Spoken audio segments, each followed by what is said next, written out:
All right, so we are live. This is my first time going live on YouTube, so there are a few things that I have to learn how to work out. Like, I think I would like a streaming service so I can add some things on here. But for now, this is what we've got going on for our live stream. So, welcome. And we have a couple questions that were sent in. And so we'll go over those. And then I also want to talk to you about the Proverbs 31 woman. I know it's been talked about a lot, but there are some things that are really amazing to understand with her in relation to us and how we do business and what that looks like. Because I think, especially in the kingdom of God, a lot of people in the body of Christ are really confused about what that's supposed to look like. So I want to talk a little bit about that. And so other than that, I think we don't have anybody signed up for hot seats today, and we just have a couple questions. So we're starting off small in this area until you get a little more comfortable, I guess, with coming on for the live streams. But I just want to also preface a reminder in the future, if you want to come on and you want to ask questions or you want to get on here with me live in a hot seat, which is 7 minutes to ask a question and get it troubleshooting. Well, I'll troubleshoot it with you and we'll work through it. So I'll be posting a link after this where you can just click on that to sign up. So next week for the live stream, if you have questions about your business, if you have questions about even a lack of confidence in certain areas in starting a business or running a business or scaling your business, send those to me as well. And I will answer them here on the live. And then if you want the hot seat, that is also in the sign up. So you can say, I want to do the hot seat, and make sure to answer the questions, because that will help me better serve and better answer and prepare to answer your question. So yeah, one moment. Okay. So let's go over the two questions that I did get. Okay. So the first question is, how do I know the value of my business when I still only have a vision?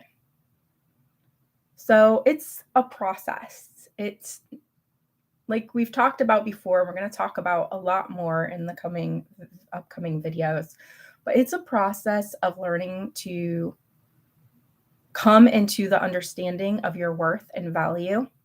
And as you do, you'll realize this is not a short race, it's a marathon. It's something we endure through, not in a terrible kind of way, but in a committed kind of way. So, to find the value of your business vision is a process. So, first, you have to figure out how that vision can be turned into something profitable. And that usually happens if you sign up for the free coaching call with me, that is where it begins. But then you want to get into the Mastermind Plus with me, because then we'll really work out an entire blueprint. But the call will let us know if your vision can go there. So if you're curious about, does your vision have worth or value in a business aspect, then you want to schedule one of those calls with me, and I will post that link as well after this. So to answer how to know the value of your business vision, there are other steps you have to take before you can find that out. You can't just say, this is my vision and this is how much it's worth. Now, I will tell you this, if it's truly a vision that you have received from direction from the Lord, then it's going to be priceless. It's just a matter of putting in the commitment and the investment and working it out.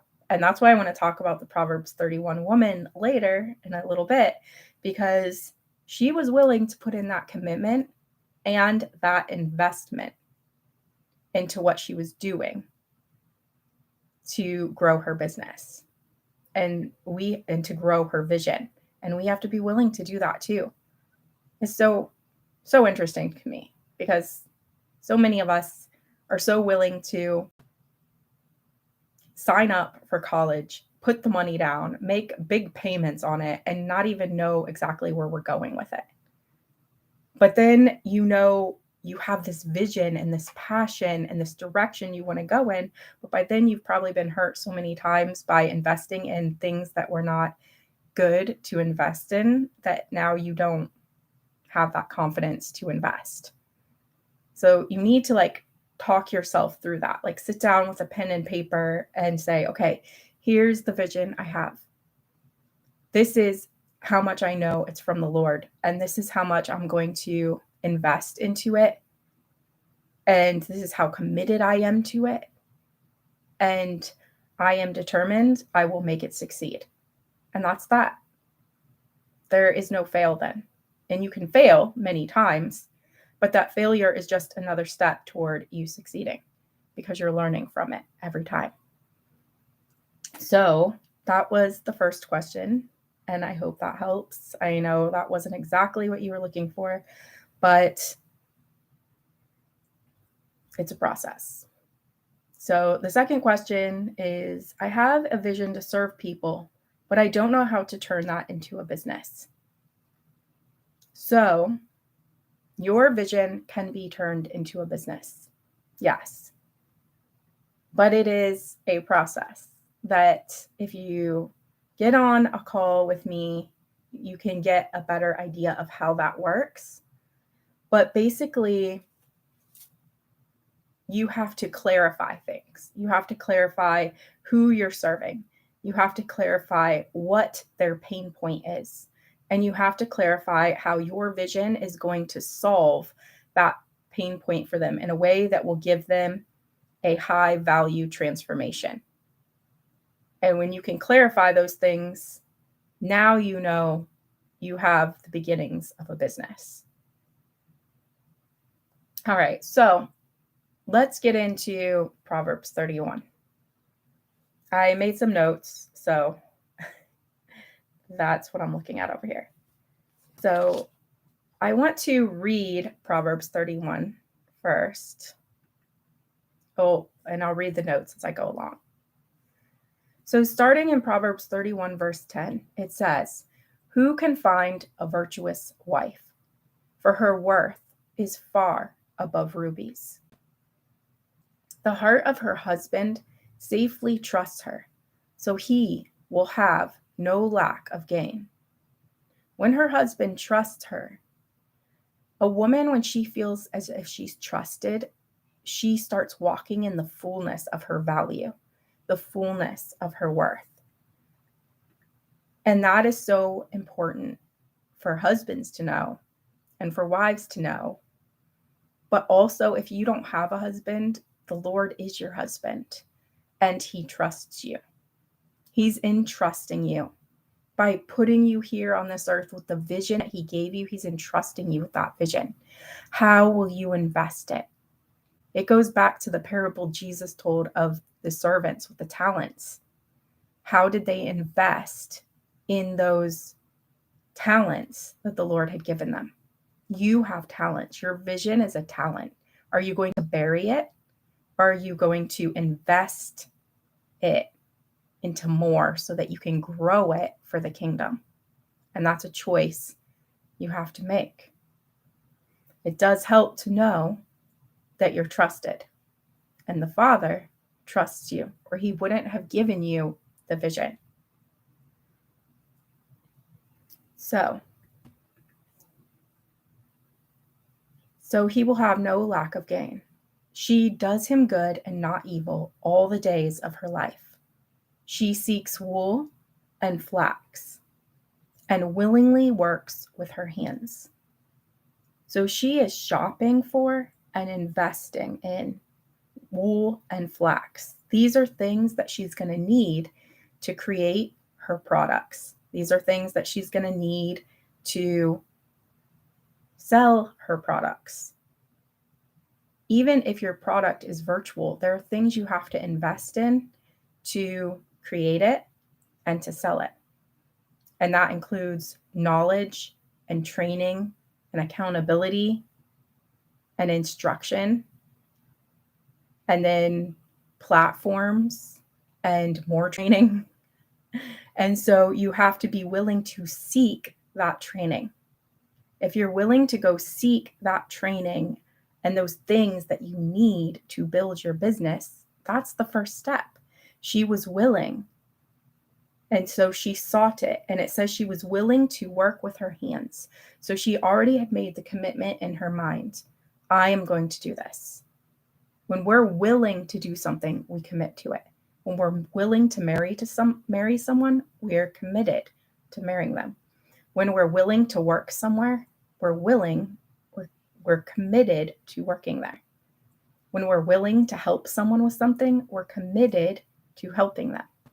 A willingness is a commitment. So she was committed to succeeding in what she was doing. And so she sought the product she needed.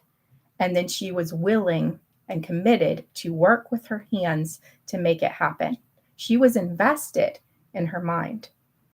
She is like the merchant ships. She brings food from afar. So she does not just use the produce of the land around her, but like a merchant ship, she shops for it afar and at a distance. She's willing to travel, to go where she needs to go, to get what she needs to get. She's not just going to stay in her own comfort zone to grow and to learn. And I think that's really important for us to understand, because we need to be willing to leave our comfort zones to get what we need to get and to grow into what we need to grow into. She brings her food from afar. She also rises while it is yet night. Well, that's early. That's dark o'clock in the morning. So she rises early, but as we'll see in verse 18 and in a few verses, she also works diligently and late into the night as well. So she wakes up early, she works diligently, and she works late into the night, which that goes against a lot of people who are like, oh, work shorter, but she's building a business. And when you're building a business, you have to be committed to work late into the night when you're building. And so she was committed, as we saw, and she's diligent enough to work from dark o'clock in the morning to burning late candle oil at night. That, again, is a sign of deep commitment and investment in what she's doing. She's not trying to get sleep right now. She's trying to grow a business. She also rises while it's yet night and provides food for her household and portions for her maidservants. So because she does this, because she's waking early and working long, hard days in the beginning, she is able to pay her employees, her servants, and her household. And back then, the household was not just your husband and your children. The household was often your husband, your children, your mother, your father, your aunts, your uncles, cousins, all the unmarried relatives, all the widows, all the ones whose husbands had died or left them. They all lived with you. That was your household. So her household could have been pretty big. And all her servants, all her employees, she clothed them. She fed them, and she clothed them in her great products. And she provided food for them. So she is running a business at this point. And she is prospering. Now, as she prospers, she considers a field and she buys it. So she is making a choice to now expand and scale her business to the next level. She didn't just get there and say, okay, well, I sold the stuff, I'm doing good, I can rest now. She's saying, okay, I did this. It worked. Everybody is getting fed and taken care of. Great. She considers a field. So she's been in prayer. She's been talking with the Lord about it. It's been a consideration. She's pondered it. She's thought about it. And now she considers a field and she invests in it. She makes a bigger investment. Now, as she's progressively growing, she progressively makes bigger investments. And now she's expanding her business. So from her profits, from what she's already made, she now invests and plants a vineyard in this big field that she bought. So now she's really going to grow and multiply. And as she does this, she girds herself with strength and she strengthens her arms. So yes, it's physically, she's taking care of herself. She's doing what needs to be done to honor her temple, to take care of herself, and to find that balance between work and being wise in caring for herself as well. And I mean, Jesus says that we need to love others as we love ourselves. Loving ourselves is caring for ourselves. It's not living in shame. It's not living in guilt. That doesn't mean we esteem ourselves above everybody else, but it means that we understand that we're not living in shame. We're not living in guilt. We're not beating ourselves up for failures or for past failures, but where we made a commitment, we made an investment, and we're willing to work with our hands, and we're willing to be diligent, and we're willing to grow. These were all things that the Proverbs 31 woman was able and willing to do. So she plants the vineyard, she strengthens herself, she's taking care of herself. And then, oh no, hold on one second.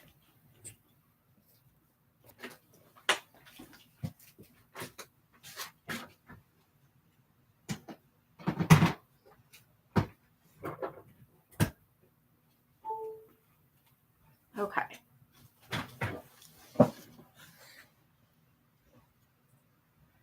The computer was dying. So, yeah. Thought I had it plugged in, but I didn't.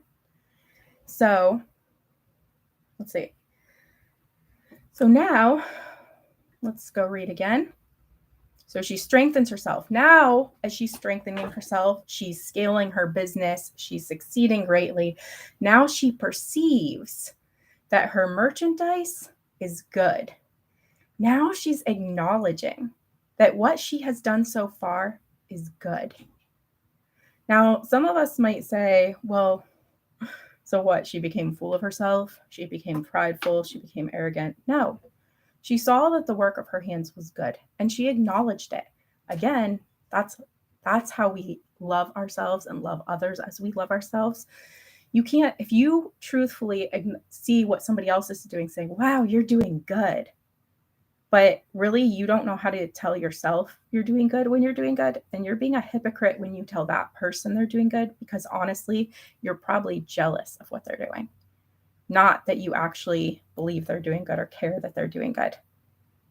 That's what that means when it says to love others as we love ourselves. If we can't do that with ourselves, what we are putting and giving to someone else, then we're being a hypocrite. I don't know if I'm saying that right, but I hope you're understanding what I'm saying. So, yes. So she acknowledges that what she does is good.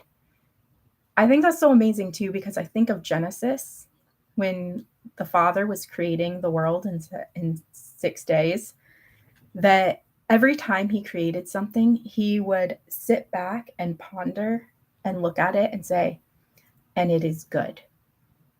This is what the Proverbs 31 woman's doing. She's sitting back, looking at the work that she did and saying, it is good. It is good also means once you can say that, now you can grow to the next step. which she's about to do. So she perceives that her merchandise is good and her lamp does not go out by night. So come on. So now her business is succeeding. She's invested. She's scaled her business. Now she's seeing that it's good. Now would be the time to sit back and relax, right? No. Now she realizes she needs to grow more because she's also seeing how much she's helping others. She's taking care of her whole household. She's taking care of her entire servants, and their lives are actually being changed and transformed because of what she's able to do and investing in them. They're probably growing and beginning to start their own businesses at this point. And that's inspiring and encouraging when we see the results of succeeding. So she stretches out her hand to the distaff, and her hand holds the spindle, and she extends her hand to the poor.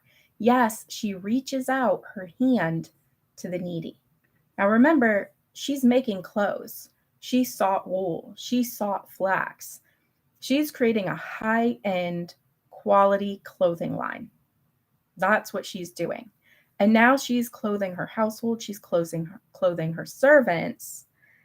She's strengthening herself. And now she's realizing it's so good. She's doing so good. She can now give to the needy. She can give to those who can't afford her high value products, her high value content. See, she made sure that she was succeeding before she could give out to the needy. She made sure that she was taking care of her own household and her own business team before she was passing anything out to the needy. There's a beautiful understanding in this. So now she's able to help them because she's succeeded and she has cared for her own household and family. Yes, I said that. Okay, so notes number 2. Now we read,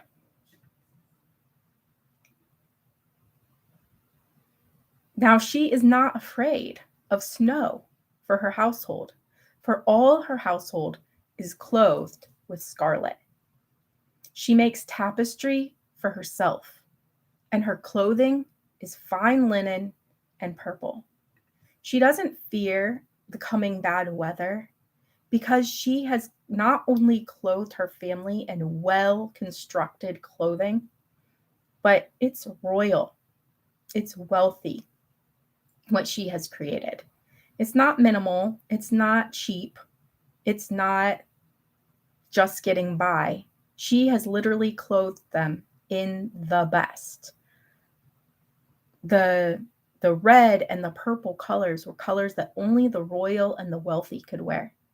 And she has done this. Nowhere do we hear that she is of royal or wealthy descent, but we have seen that she works diligently, that she's committed, and that she made an investment. Then she saw that it was good and she grew it again to a whole different level. And now she's feeding the poor and the distaff. And now she's not even worried about bad weather because she has so much, she's providing so much that she doesn't even have to be concerned in troubling times. Now, her husband is known in the gates, where he sits among the elders of the land. Her husband is known because she's doing so well, selling wealthy and royal leaders in the gates her fine clothing line, that they're all wearing it. And because of that, her husband's known because her brand is on all of them. Her clothing line is being worn by the royal and the rich in the land. And now he sits among the elders of the land. So her line literally positioned her family into an elevated position in the city. And it set them before kings. So she makes linen garments and sells them and supplies sashes for the merchants. And then strength and honor are her clothing. So what does she speak? Here we go. Strength and honor are her clothing. She will rejoice in times to come. She opens her mouth with wisdom, and on her tongue is the law of kindness. So she is not speaking sorrow, loss, exhaustion. She's not going around complaining or airing her dirty laundry. She's speaking wisdom and kindness. That's what's on her lips. You know she's got to be tired. You know she's probably gone through some things in this process. You know there's a lot of troubles and problems in building a business that she's dealt with, but that's not what she's talking about. Why? Is it because she's burying it all inside and she's not dealing with it? No, it's because she understands her position. She's a leader. And a leader speaks from their places of victory. They don't speak from their places of failure. And so she's speaking wisdom and kindness. At this point, people are probably coming to her, other women even, and saying, how did you do this?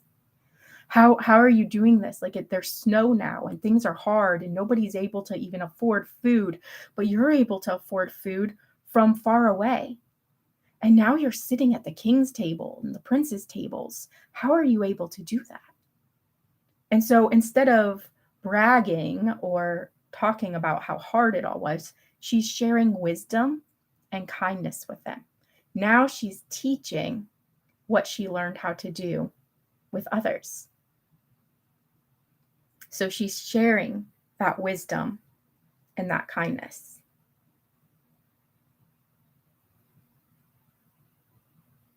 She watches over the ways of her household and does not eat the bread of idleness. Her children rise up and call her blessed. So this is what children do when they've matured and when they've been raised with care for their deeper needs. So her children are rising up because she was watching over her household. That means that she was caring for the deeper things of her household. She wasn't just so busy that she didn't have time for anybody because she's being the savior to everybody. But she realized she needed to sit down with her children and say, hey, how are you doing? Do you see what mom's doing? Let's get you involved. A business is supposed to be for the family, not just for one person. I have no doubt in her wisdom and her kindness and her generosity to share and give and not just feed and serve the wealthy, but to also feed the needy, that she included her family in her business. Even her servants worked in her business. So I'm sure she included her children, and maybe even her husband worked with her as well. And she did not eat the bread of idleness. So she didn't sit around idle. She saw that this work needed to be done, and she was committed and invested constantly to getting it done. And now her husband also, he praises her. And he says, many daughters have done well, but you excel them all. Charm is deceitful, and beauty, it is passing. But a woman who fears the Lord, she will be praised. She feared the Lord. That is the key to how the Proverbs 31 woman built her kingdom. And the husband is acknowledging this in the last parts.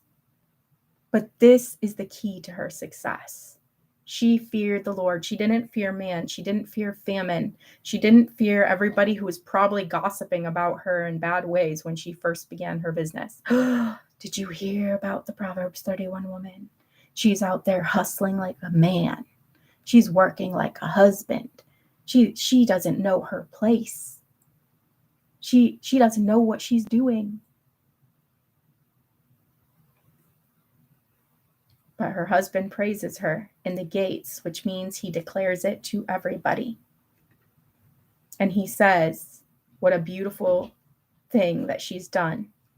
And then we know that charm is deceitful and beauty is passing. But a woman who fears the Lord, she will be praised, meaning she will be acknowledged in what she does when she fears the Lord. Now give her of the fruit of her hands, and let her own works praise her in the gates. So she was paid herself from her business. She reaped the fruit of her labor, and her own works praised her in the gates. The gates are the high-end marketplace. It's where the royal and the rich hang out. And she was praised by the royal and the rich in what she did. And it says, let, that means allow her works, allow her to have that acknowledgement because she worked for it by fearing the Lord. Fearing the Lord means she was obedient in every step that she did. That lets us know that everything the Proverbs 31 woman did was acknowledged by the Lord, was a decision she made with the Lord, and was in obedience to the Lord. So I hope that's encouraging to you today. And I hope to see you next weekend on the live stream with your questions. And if you desire to invest, if you desire to commit, then sign up and get on a hot seat with me live on here next week. See you all later.